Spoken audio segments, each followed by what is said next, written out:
যেহেতু নতুন বাংলাদেশ নতুন বিনির্মাণের কথা হচ্ছিল, তো আমরা দেখতে পাচ্ছি যে যেই ছাত্র সমাজ যাদের আন্দোলনে একটা বড় ভূমিকা ছিল, আপনারা দীর্ঘ সময় সংগ্রাম করেছেন, তারাও শেষ দিকে এসে একটা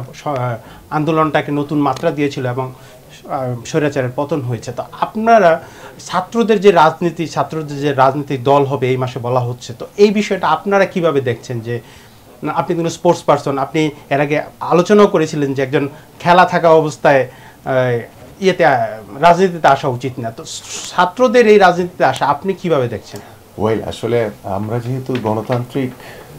আমরা যেহেতু বাংলাদেশের গণতন্ত্রে বিশ্বাস করি এবং বাংলাদেশের মানুষের স্বাধীন মতামতে বিশ্বাস করি, সেই চিন্তা থেকে আমাদের ছাত্রদের যে নতুন দল গড়ার যেই তারা পরিকল্পনা করেছে, ডেফিনেটলি এটাকে আমরা সাধুবাদ জানাই, এটা তারা করতেই পারে। কিন্তু তারা সরকারের থেকে যদি তারা দল গঠন করে, সেটা নিরপেক্ষতা নিয়ে প্রশ্ন উঠবে। এবং আমরা যেহেতু গত 17 বছর ধরে যে আন্দোলন সংগ্রাম করে বাংলাদেশ গত জুলাই আগস্টে যে নতুনভাবে স্বাধীন হয়েছে, স্বৈরাচার মুক্ত হয়েছে, তো সেই স্বৈরাচার মুক্ত বাংলাদেশে আমি প্রথমেই বলেছি যে আমরা কখনো কোনো স্বৈরাচারের জন্ম হোক সেটা আমরা দেখতে চাই না।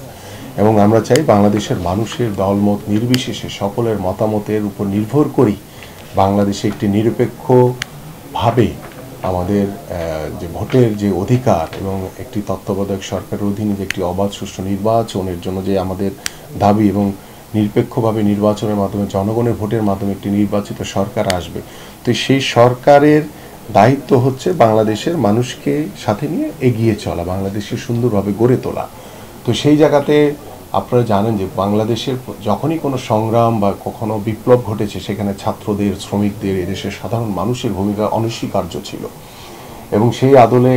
আমাদের ছাত্রদের যে কোটার যে আন্দোলন ছিল, সেই কোটার আন্দোলনকে আমাদের বিএনপির ভারপ্রাপ্ত চেয়ারম্যান জনাব তারেক রহমানের তার যে সুদূর প্রসারী যে চিন্তা ভাবনা, তার নেতৃত্বে আমরা সেটিকে সাধারণ মানুষদেরকে সাথে নিয়ে, দেশের জনগণকে সাথে নিয়ে, আমাদের ছাত্রদেরকে সাথে নিয়ে সেটিকে স্বৈরাচার শেখ হাসিনার পতনের যে এক দফা দাবির মাধ্যমে কিন্তু বাংলাদেশ 5ই আগস্ট স্বৈরাচার মুক্ত হয়েছে। তো সেই জায়গা থেকে ছাত্রদের যেহেতু একটি বড় ভূমিকা ছিল, এবং সেই জায়গা থেকে তারা অবশ্যই একটি রাজনৈতিক দল গঠন করার চিন্তা বা তাদের সেটা প্রত্যাশা তারা করতেই পারে, তারা গঠন করতেই পারে, এবং সেটাকে আমরা সাধুবাদ জানাই। বাট সেটাকে সরকারের থেকে না, যেহেতু তারা অন্তর্বর্তীকালীন সরকারের দায়িত্বে